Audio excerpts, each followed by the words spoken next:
It's Sunday, January 5th, and what am I doing in the shop today? Well, what I'm going to do is I'm going to intermix current videos, project videos, and I'm going to stitch in some of the ranch videos because I think they're fun. I have probably 3 or 4 decent videos I think I can get put together and make entertaining videos of those, but I do want to keep you abreast of the situation and let you know what I'm currently working on. So what am I currently working on? That. I'm going to make one of those. You guys know what that is? You know what that is? Can you see that? Oh yeah, I'm all in the frame. Oh yeah. This is a hand crank for an engine, to start an engine in a 1948 Dodge flatbed truck. I have a 46 Dodge flatbed truck with the identical engine. I think it's a 235cc. I could be wrong. I think it's our cubic inch. I think it's a 235 and a half. I think. If anyway, I could look it up, but I'm not where my paperwork is. Anyway, it's the inline 6 that they put in the mid 40s. It's a big engine and it's still 6 volts. And buddy of mine, and it never came with a hand start. Now it gives you the opportunity to hand start it. There's a hole in the grill, and then there's a little chingus on the crank pulley for a hand crank, and it's a big engine. I'll tell you what, that would be a handful to get started. However, it's always nice to have another tool in your inventory if for some reason you're out in the woods, your battery runs down at least to the point where it's not cranking very fast. I think it'd be a good idea to try to start it with the hand crank and keep whatever's left of the battery going to the spark, right? Because it's 6 volts to begin with, and if you're cranking a weak battery, you're dropping to 3 or 4 volts probably, if not a little bit lower. And I don't know how good of a spark. Those Dodges are known for having weak ignitions to begin with. But look at me, I'm already talking for a couple of minutes. Basically, my truck didn't come with one of these. Buddy of mine's got a 48 that does have one, the original one. I brought this up with me when we went to the ranch here for Christmas, and I verified that this part of the crank fits, or this part of the hand crank fits into the crank pulley chingus, that the length was verified correct. The front bumper is just behind this handle here. I'm actually going to make this probably 2 inches longer, just so this is a little farther away from the bumper. But this works, and I was able to turn the engine over.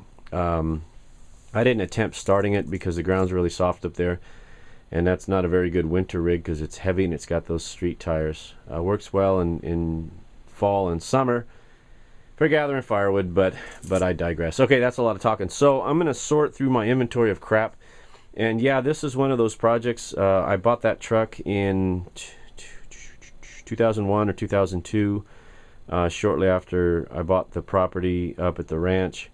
And I knew I needed a vehicle, big heavy vehicle, and I like the older rigs. And I knew back then that I wanted a crank handle, but I never got around to it. So yeah, so this is like the 10, 11 year project. Yeah, no problem. We'll get this off the plate. So hang tight, let me look through some inventory, and we'll come back here, I'll show you what I come up with. There's 1948.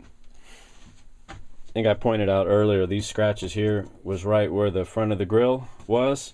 I couldn't figure out why this thing was so scratchy, it was so goofy. And then when I started building a new one, I came to realize that there's a pretty significant bend in this thing. I don't know if it'll show up, how well it'll show up on the camera, but it's got quite a little to it. So anyhow, this is what we have. We have a slight taper here. It's about 2 inches to a bevel. We've got this dowel that's drilled through and welded. We've got this length to a wooden handle. So that's what I had, and this is what I built. I have about an hour and 15 minutes into this thing. Legitimate hour and 15 minutes into this thing. I considered for like a biscuit that I was going to carve myself out a cool wooden handle. And then I kicked myself in the nuts for myself and said, that's just ridiculous. What do I want? I don't want that. So I ended up doing anyhow, so what did I do? I started digging through my inventory of crap, and I found the exact diameter. This is the exact diameter, same diameter. And then this is actually a thicker diameter. This is almost 3/4 of an inch.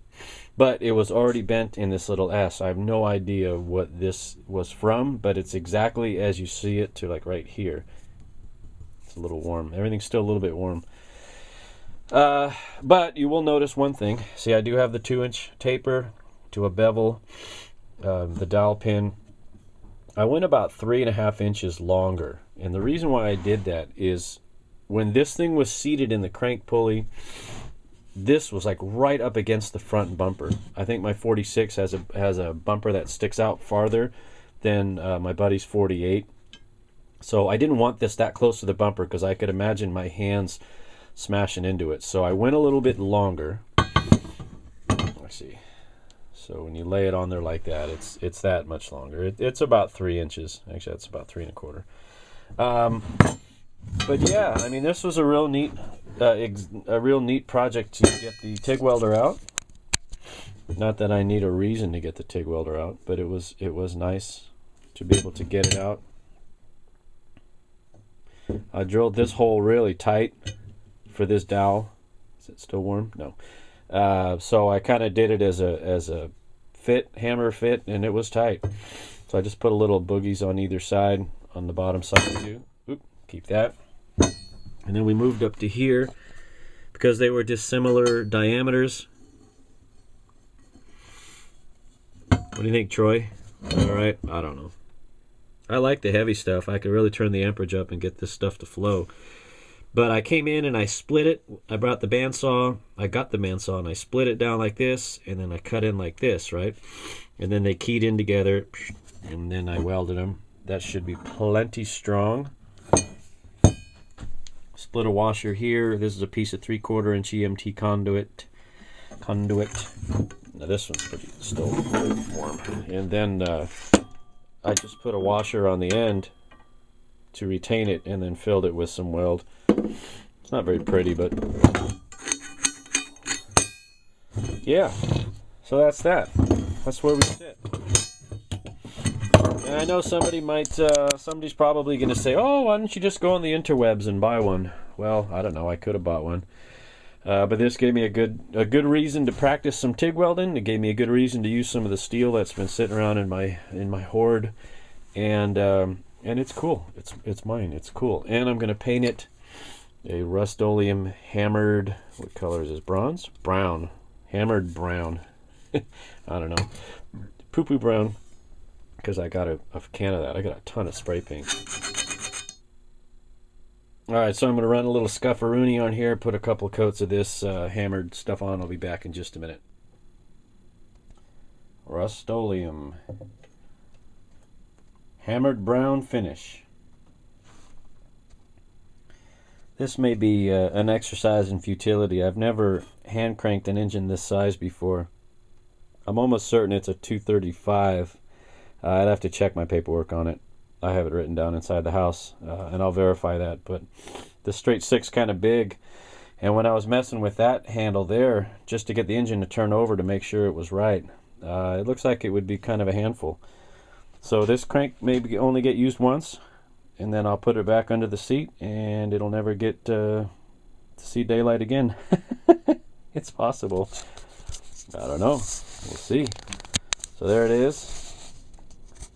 There it is. I'm pretty happy. Next time I'm up at El Rancho, I will be sure to get a video of me, at least the first time, seeing if I can break my arm with this thing. But it's such a smooth starter with the electric start, I can't imagine it's going to be that big of a deal. But we'll see. I don't know. Gotta go. See ya.